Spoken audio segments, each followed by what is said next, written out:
Taylor Pittman with CookingLight.com. Thank you so much for tuning in today.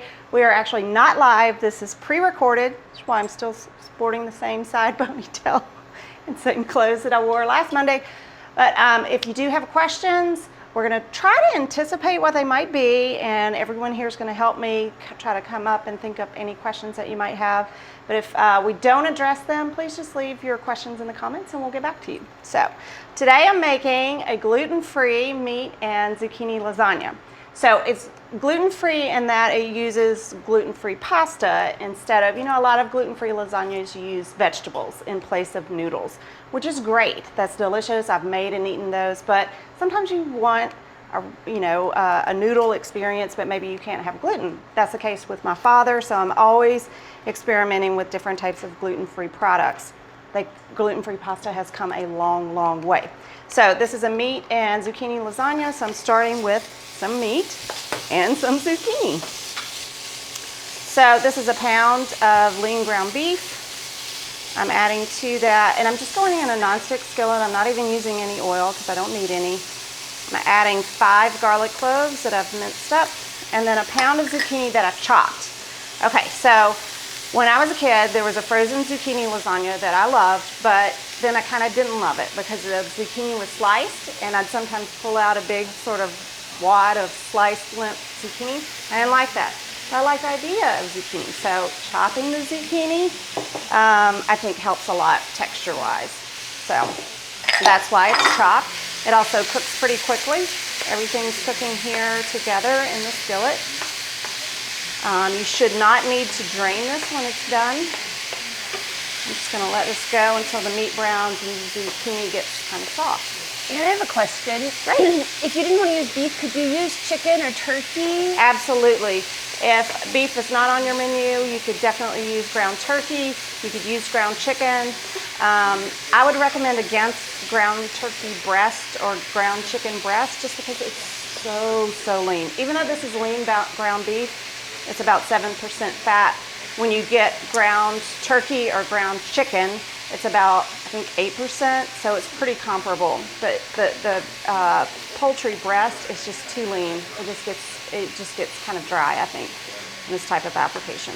So while this is going, let me get some of my other components together. This is an easy lasagna. I want to keep things easy. I'm relying on a jarred marinara sauce. So I have 4 cups of jarred marinara sauce. I'm using Rouse because I love the flavor. The sodium level is actually really good on Rouse, which is hard to find in a jarred marinara. I gotta eat this stuff by the spoonful. But I'm bringing up the flavor a little bit with some smoked paprika, just to add my own little touch.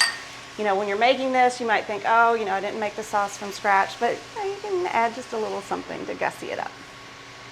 Not that it really needs it. I'm also not seasoning the meat here with salt and pepper because there's so much flavor in the sauce. Also, I'm trying to keep sodium at a good level, so the sauce will have plenty of flavor for the lasagna. So this is cooking up nicely. I'm getting close here, and then I'm going to move on to the ricotta mixture. So this is a pretty standard kind of classic lasagna that you might be used to, the sort of classic meat sauce with ricotta. So let me move this to make room. So I have a 15-ounce carton of part skim ricotta, and let's see, I'm just gonna wipe this spatula because I forgot to grab another one. I like part skim. Whole milk, of course, is delicious. Saturated fat gets really high when you use that. Fat-free ricotta is just not very creamy, so I'm not using that here. This is part skim. I'm going to add to that 1 egg. It's just going to help that layer sort of firm up as the lasagna bakes. About 1 ounce of Parmesan cheese, grated fresh if you can. That's about a 1/4 cup, kind of packed. And then I'm going to chop up some basil. I didn't want to chop this ahead of time because it tends to get black when you do. So it's a 1/4 cup chopped basil. I'm just going to slice, turn around at a different angle, slice through again. And so you'll get this nice sort of creamy herby cheese mixture. Everything here. Pop the yolk there, kind of get the egg sort of lightly beaten on its own, and then just stir everything together.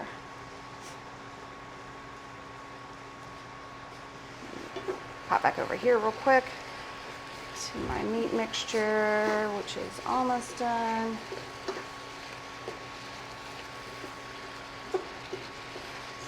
So from start to finish, this recipe takes an hour and 25 minutes. It might be a little bit long for a weeknight, or it might not be. You can definitely make the beef and lasagna and beef and zucchini mixture a day ahead. You can make the ricotta mixture a day ahead, and then all you have to do is sort of assemble and go. It cooks for 45 minutes in the oven and then broil it. I'm big on broiling at the end. I like color. I don't like things to look pale. I think they don't look delicious when they're pale.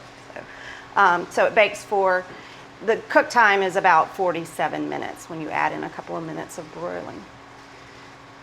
Okay, and now comes the fun part, assembling the lasagna. Okay, this is just about done. I'm going to call it done.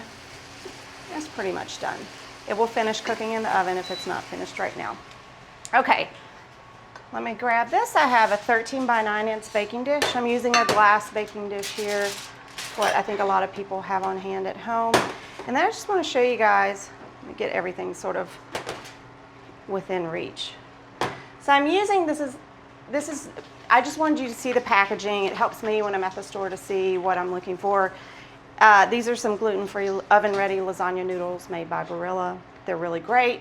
I try them at home. My dad has celiac disease. I like to cook for him and cook things that might surprise him, things that he thought he might not be able to eat anymore, given his diagnosis. They're dead ringers for traditional pasta. Most people would never guess. Okay, so I have a couple of measuring spoons here that are going to help me make sure that I divvy everything up correctly. So I'm just going to put half a cup of my sauce down in the bottom of the baking dish. Okay. You know, the good thing about using this measuring cup is that the bottom is flat, so it helps you spread everything out. Okay, and then over that, 4 of these noodles. It's okay if they overlap a little bit down here. The dish is going to get a little bit wider at the top, so they won't be overlapping when you get up to the top. And it's okay that they don't completely fill every single bit of space in the pan. That's okay. Okay, and then I'm going to add half of my beef mixture, beef and zucchini mixture. There's a little bit of liquid in the pan. That's okay. It'll just help those noodles get soft. You want to make sure that you cook the zucchini before it goes into the pan. It does have some moisture in it, and you want to cook some of that out. If you were to put raw zucchini in here, it will water out and might water out your lasagna, which you don't want. Okay, let's see. Let me check my recipe and make sure I'm, this should be fresh. I made it last night, but I can't remember. Okay, beef mixture. Okay, a scant 1 cup of sauce. So that means just a little bit less than one full cup. And is this the kind of thing you could make ahead and freeze? You could make this ahead and freeze it. I would probably not top with the top layer of cheese. I would put that on after everything else is baked, add the cheese at the end, so that kind of like on a frozen pizza, you know how the cheese is fresh on there, it's not baked on there. And that way you'll get the gooeyest results when you reheat the lasagna. The tricky thing about freezing casseroles like lasagna is you really need to let them thaw, and it takes forever for something like a 13 by 9 casserole full of lasagna to thaw, so it might take a couple of days for it to thaw. If it's in the glass dish, you might pop it in the microwave to thaw more quickly. Okay, 4 more noodles. And now my ricotta layer goes on.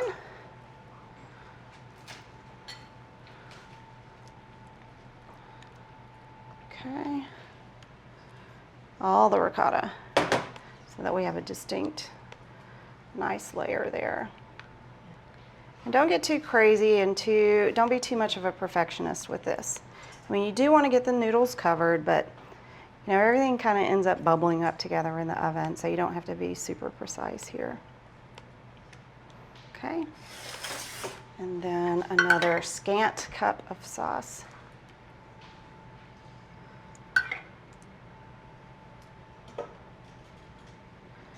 Just gonna kind of smudge it around, smush it around.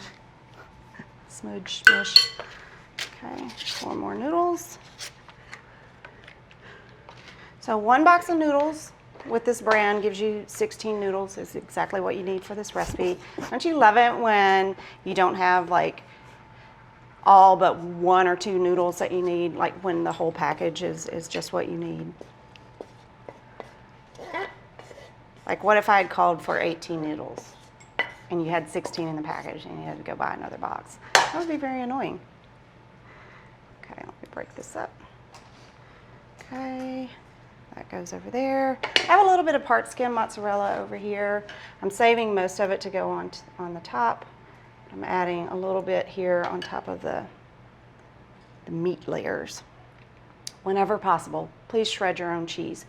Pre-shredded cheese is coated in starch to keep it from clumping, and it does not melt quite as creamy as cheese that you shred yourself. It doesn't take much time. You can do it while the beef is cooking, so please try. I know, you're busy. Sometimes you just can't. But whenever you can, it's worth it. Okay, last 4 noodles. Uh-oh.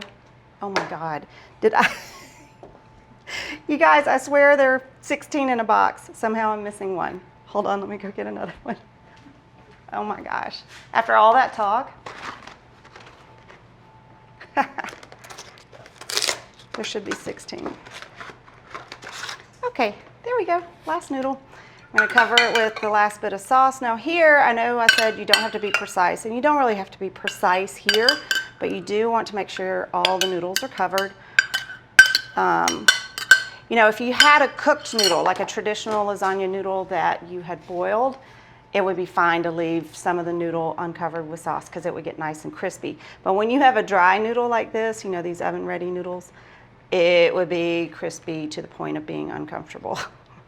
So you want to make sure that they get covered in sauce.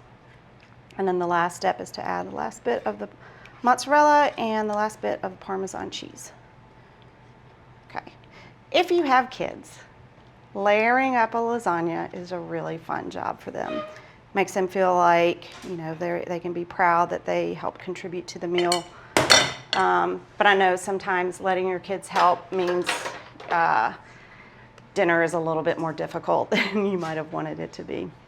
They're not really much help sometimes, especially when they're little, but they have fun. Okay, so last bit of mozzarella goes on. So like I said, I saved most of the mozzarella here for the top, and then a little bit more of the Parmesan cheese, about another ounce.